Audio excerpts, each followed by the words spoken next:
1, 2, 3, let's go. Wednesday afternoon, hoping you will tune into our show. Bridesmaids.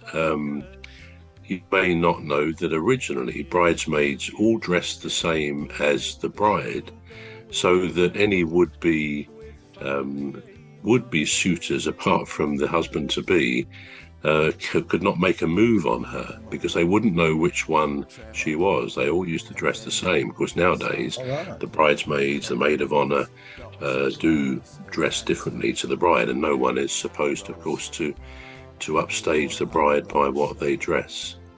Best man. What is the role, do you think, of the best man? I assume you're having a best man. So what would you expect him to do? Well, the best man, I think he's the ring bearer. Yeah, that's part of it, isn't it? Definitely. You must be joking. Yeah, we would love to be a best man. That's what I was told anyway. I was told the best man is the ring bearer. So I thought, all right, okay. So I gave the rings to him. So is that what your best man will be doing? Does he do anything else to look after you? Yeah, he's been asking me some questions like, oh yeah, so where do I pick you up? Oh, so are we going for a drink? I'm like, why?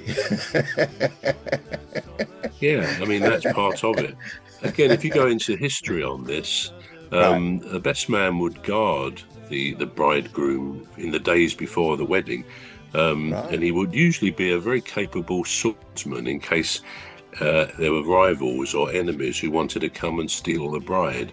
So again, it goes back to human aggression, I suppose. A best man looking after his the bridegroom, because he could be threatened by various people.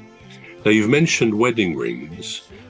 A tradition really is nowadays that a couple exchange rings. Now, you've mentioned looking after a ring. Is that both of you? Will you both be exchanging wedding rings? Yes. And I forgot to mention that.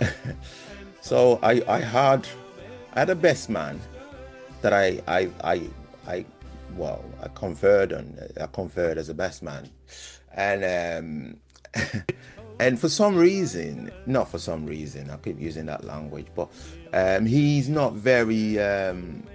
He was awaiting an operation, and so he said, "Well, I might not be able to because there's this upcoming procedure that I have to go through, and I don't know. It's between this date and that date." So I said, "All right."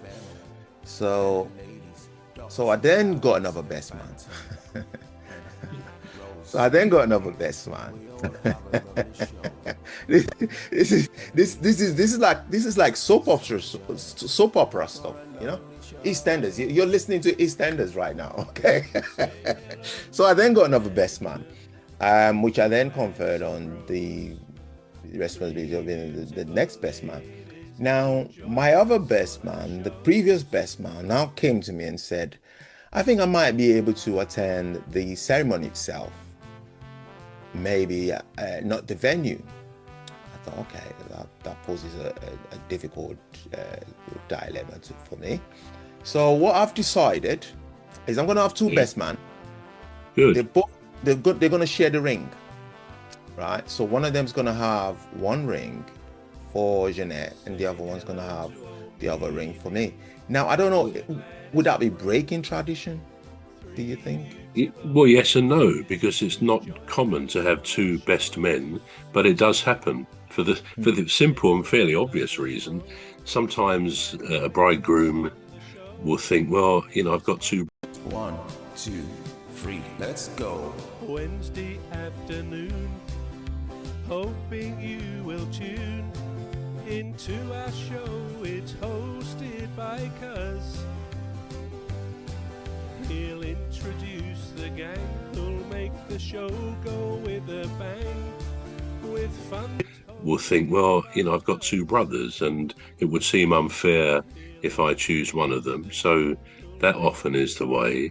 Equally, nowadays people have got mates and buddies and so on, and they would feel a little bit, a bit bad if they choose one over another. Now, at the end of the day, you can't please everybody all of the time. I mean, in anything, so you do have to make a decision and sometimes stand by it. But I can certainly understand why, if you've got a couple of people who you might want to have as a best man, then you would say, yeah, I'll have two, and you can let them fight it out amongst themselves. But I guess they'll both have a role which they'll share, and they'll work things out to their own satisfaction.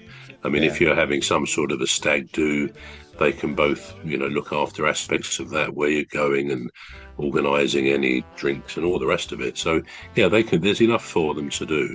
But as I say, again, the history of this is that a best man protected the bridegroom from thieves, from enemies, or from those who might have liked his wife to be, and there was a risk they might steal her. So, again, all of these traditions do have historic roots, and that's why it happens. Another one is confetti. What do you think about confetti? Do you expect to have it thrown all over you as you come out of the chapel?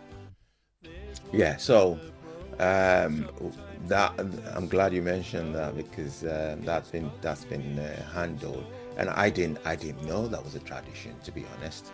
I've seen it on television, but I just thought, they always go over the top when they're doing programs on television anyway, I thought, But so the speaker, the guy that is doing the ceremony talk, and he said to me, well, we're going to have to announce there will be no throwing of confettis or rice. I thought, who throws rice? Do people throw rice?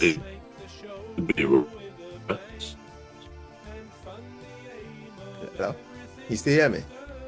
Am I frozen out? I think I might be frozen out. You're frozen, cuz. Oh, sorry.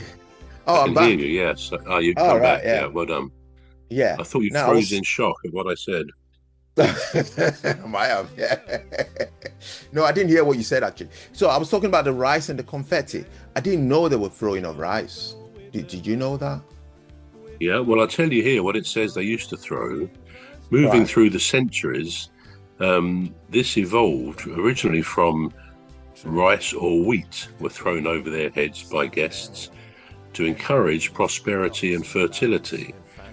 Confetti throwing started back as far as ancient Greece, when leaves and petals were showered. 1, 2, 3, let's go. Wednesday afternoon, hoping you will tune into our show. It's hosted by Cuz. He'll introduce the gang who'll make the show go with a bang.